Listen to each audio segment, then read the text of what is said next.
Alright you guys, so to start off this haircut, you want to prep the hair first. Right now, I'm picking out the hair, making sure that all the hair is stretched out.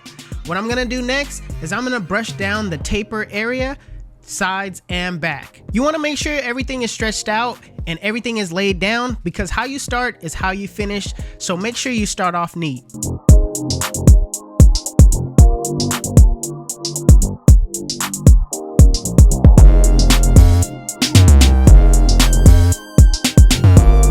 So before I start shaping the afro, I'm gonna work on the taper first. I'm gonna give him a high bald taper, so I'm gonna start the bald line first. I'm using my Babyliss FX trimmers to set in my bald line, and I'm just gonna set it in straight.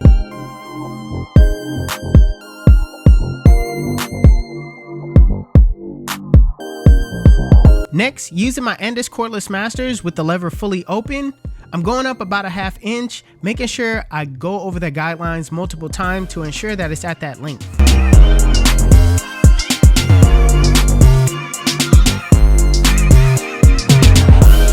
Now putting on the one guard with the lever open, I'm basically going up and scooping out into that afro at the top. Along with scooping out, I'm still gonna make sure that the bottom half is at that one guard length.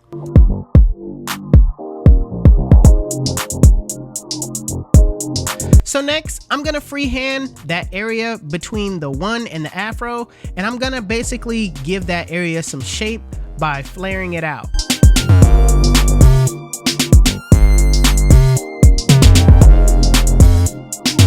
Now I'm gonna go back down with the one guard, but this time I'm gonna close the lever and basically soften up that middle line.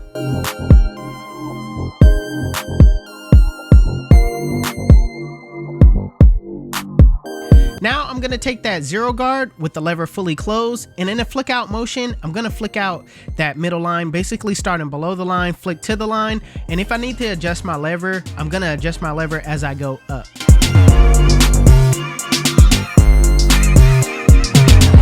So in the same way I softened up that middle line with the one guard closed, I'm gonna attack that bottom line the same way. I'm gonna set the lever halfway, soften it up to make it easier to take out with the next step.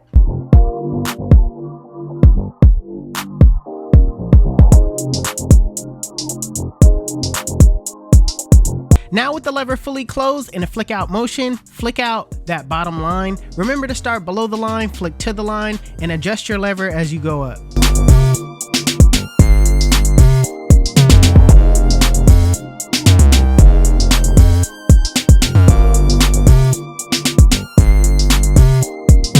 So the last step in actually creating that nice blend that you want is to do some detail work, all right? Detailing is the most important. What I like to do is I like to refer to the mirror. The mirror shows you a different perspective on the blend that you can't just see head on. So make sure you utilize your mirror and get in those bulk areas with your corners of your blade and just kind of separate those hairs.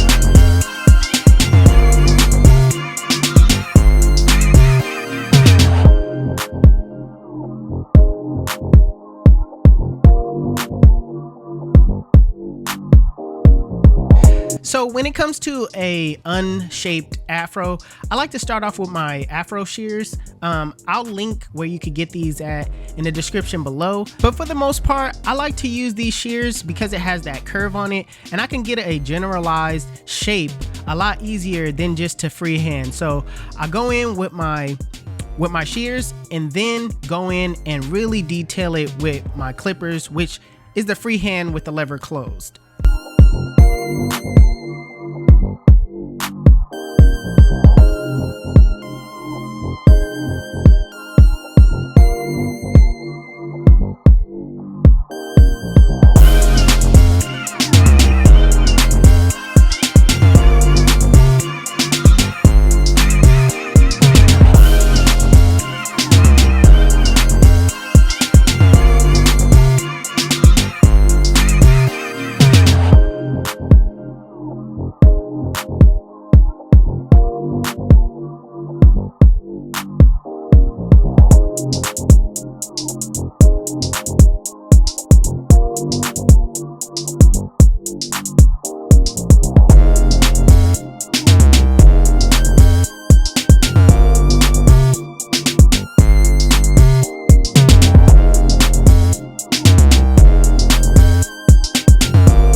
Now when it comes to prepping the front line, what I like to do is take my comb and basically bring down those little baby hairs and use my clippers to bring that area down to a 1.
So my client wanted a curl sponge at the top, so I go in small circular motions. Now, a lot of people don't realize that it's not gonna happen just immediately. So you're gonna have to go over it multiple times to make sure that the hair curls.